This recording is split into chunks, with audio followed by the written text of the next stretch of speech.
ধীরে ধীরে প্রকাশ পাচ্ছে কিয়ামতের আলামত। নবীজি সাল্লাল্লাহু আলাইহি ওয়াসাল্লাম তাঁর উম্মতকে সতর্ক করার জন্য কিয়ামতের ছোট এবং বড় আলামত সম্পর্কে বিস্তারিত বর্ণনা দিয়েছেন। ছোট আলামতগুলোর অনেকটাই ইতোমধ্যেই প্রকাশ পেয়েছে, কিন্তু বড় আলামতগুলো এখনও দেখা যায়নি। কিয়ামত বা মহাপ্রলয় কখন হবে, কোরআন ও হাদিসে তার স্পষ্ট উল্লেখ না থাকলেও কিয়ামতের আগে ছোট বড় অনেক আলামতের কথা বলা হয়েছে, যেগুলোর মধ্যে কয়েকটি আলামত ধীরে ধীরে প্রকাশ পেতে শুরু করেছে। নবীজি সাল্লাল্লাহু আলাইহি ওয়াসাল্লাম তাঁর উম্মতকে সতর্ক করার জন্য কিয়ামতকে ছোট এবং বড় আলামত সম্পর্কে বিস্তারিত বর্ণনা দিয়েছেন। বর্ণনায় ছোট আলামতগুলোর বিষয়ে বলা হয়েছে, ফোরাত নদী থেকে স্বর্ণের পাহাড় উন্মোচন, আরব ভূখণ্ড সবুজ তৃণলতায় পরিণত হওয়া এবং মদ্যপান, ব্যভিচার ও সুদের ব্যাপক বিস্তার পাওয়া। মহানবী সাল্লাল্লাহু আলাইহি ওয়াসাল্লাম আরো বলেন, তাঁর আগমনই কিয়ামতের প্রথম আলামত। আবু হুরায়রা রাদিয়াল্লাহু তাআলা আনহু থেকে বর্ণিত সহিহ বুখারীর হাদিসে রাসূল সাল্লাল্লাহু আলাইহি ওয়াসাল্লাম তাঁর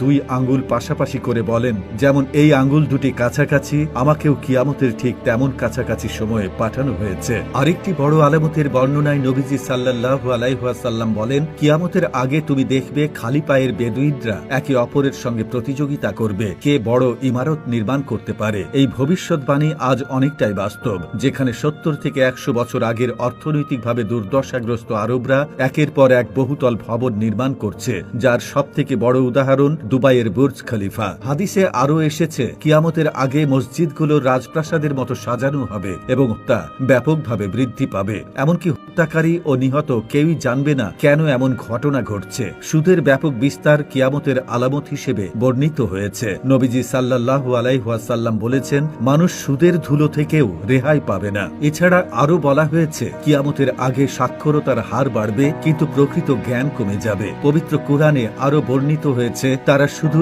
এই অপেক্ষায় আছে যে কিয়ামত অকস্মাৎ তাদের কাছে এসে পড়ুক। বস্তুত কিয়ামতের লক্ষণ সমূহ তো এসেই পড়েছে, সুতরাং কিয়ামত এসে পড়লে তারা উপদেশ গ্রহণ করবে কেমন করে? বড় আলামতগুলোর মধ্যে সবচেয়ে ভয়াবহ হল দাজ্জালের আবির্ভাব। হাদিসের বর্ণনা মতে, দ্রুতগামী বাতাস বৃষ্টিকে যেভাবে চালিয়ে নেয়, দাজ্জালের চলার গতিও সেরকম হবে। তবে এই আলামতগুলো জানার মূল উদ্দেশ্য কেবল ভয় পাওয়া নয়, বরং নিজেকে আখিরাতের জন্য প্রস্তুত করা। রাসূল সাল্লাল্লাহু আলাইহি ওয়াসাল্লাম বলেছেন, শেষ জামানায় ঈমান ধরে রাখা হাতের মুঠোয় জ্বলন্ত কয়লা রাখার মতোই কঠিন হবে। বিশেষ করে দাজ্জালের ভয়াবহ ফিতনা থেকে বাঁচতে সূরা কাহাফ পাঠ করার নির্দেশ দিয়েছেন নবীজি। মনে রাখতে হবে, পশ্চিম আকাশে সূর্য ওঠার আগ পর্যন্ত তওবার দরজা খোলা থাকবে। তাই উদাসীনতা ঝেড়ে ফেলে এখনই আল্লাহর পথে ফিরে আসা উচিত। আল্লাহ আমাদের সবাইকে সকল প্রকার ফিতনা থেকে হেফাজত করুন এবং ঈমানের সাথে মৃত্যু নসিব করুন। আমিন।